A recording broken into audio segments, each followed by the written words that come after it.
Hi, Duane Duggan, Remax Boulder Video Podcast. Today we have a very special guest from the Boulder County Assessor's Office, the assessor herself, Cindy Braddock. Cindy, thanks for coming here. My pleasure. I appreciate it. One thing that I wanted to ask Cindy is a question that comes up at every single closing at the closing table, and it's how to fill out the infamous TD 1000 form, also known as the real property transfer declaration form. Over years of closings, I've seen so many misconceptions of what this form is, so I thought it would be perfect to invite Cindy and ask her herself why this form is important and what they use it for.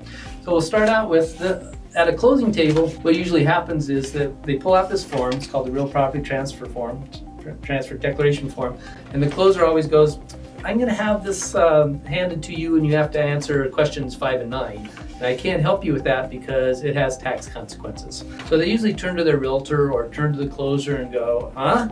And because they hear the word tax consequences, they go, do I need to call my accountant? And over years and years of closings, it always creates like a 5-10 minute delay at the closing table. So I brought Cindy here today to tell us what this form is, who mandates it, and a little bit about how to answer it. So Cindy, it's not a Boulder County or the Republic of Boulder County form, right? It is a state form. Yes, there you go. This comes from the state.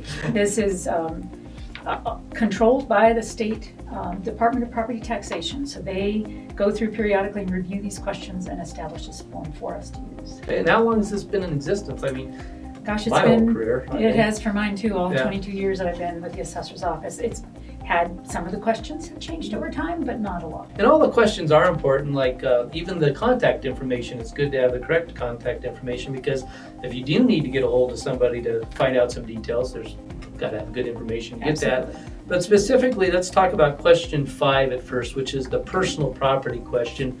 I watch people explain this and they say what they think the assessor wants, but what does the assessor want on this question? Well, what we're looking for is to ascertain what the real value is of the property. So what was really paid for.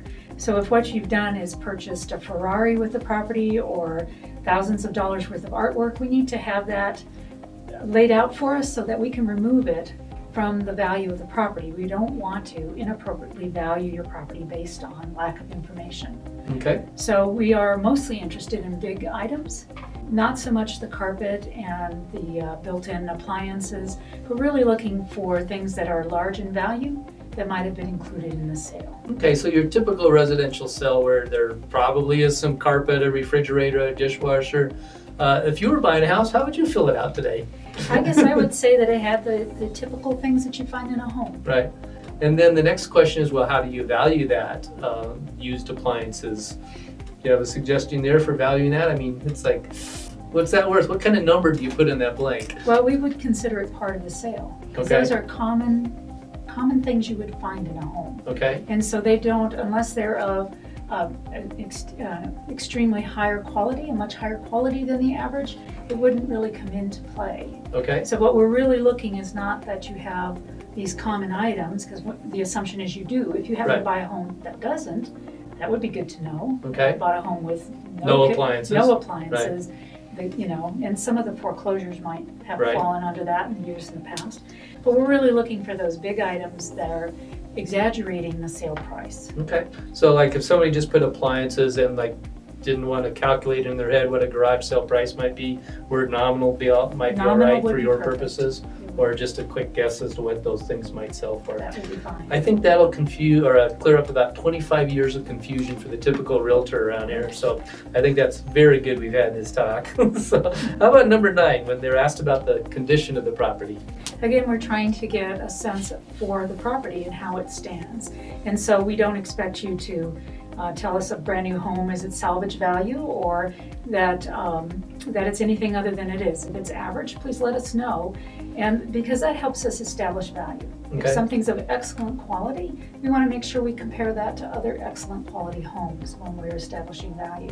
And as opposed to an average home, you certainly wouldn't want your home compared to an excellent quality home. You want it compared to like homes. Okay. And so this question helps us answer that. So if one of the appraisers were looking at that and they knew it was a new home built in 2017 and somebody put salvage, that might be a reason to contact them, or would they just make that correction? Would they actually contact them to confirm that, or? We would contact them to confirm it. Really? We will not modify anything here without talking to someone, and that's why the contact information is so important on this form. Perfect. One other question I had about the form is it comes up at closings, especially as you go up the ladder in terms of investment property, from duplexes to 4 units to 5 units to 20 units. When does like the fact that a 20 unit comes with 20 refrigerators and 20 dishwashers, maybe built in or not, but anyway, when does it become a big factor for making sure something's done differently on this form for investment property?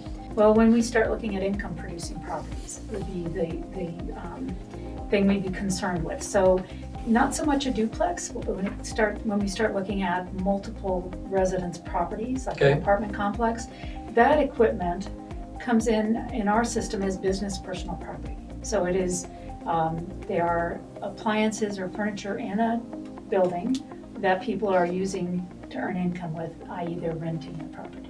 And so that's something to keep in mind for the closers and the realtors at the closing as it goes up in the investment world, to change that a little bit, okay? And we will also reach out on those properties because we understand that may be hard to capture at the time of closing. Okay. One of the other things I see at closings a lot is the closer might say, keep this piece of paper at the top of your pile because the assessor is going to send you one and you want to fill it out exactly the same because they're going to confirm it. So does Boulder County, or is that a thing that happens where they send it out? No, in all my years in the office, we have never sent out a new real property declaration form unless we did not receive one. On a rare occasion, one does not get filled out. Okay. That would be the only time. We may, and then lots of times we will call and ask you, but we will not receive. So you will make the call, and then that made me think of another thing because there is a little fine if you don't send it. So how often is that enforced? We've chosen, and as assessor, I've chosen not to levy that fine on people. We'll mail you a form to remind you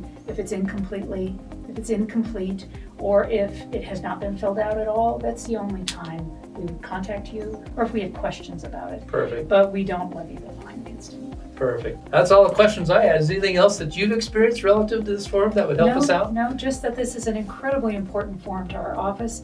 It helps us understand your property and set the value correctly. Okay, and why don't we give the public the website again for the assessor if they want more information about this? Sure. You can find information at www.boulderassessor.org. Cindy, thank you for being here and clearing this all up. I really appreciate it. Welcome. Thank you. Duane Duggan, Remax of Boulder, video podcast, signing off.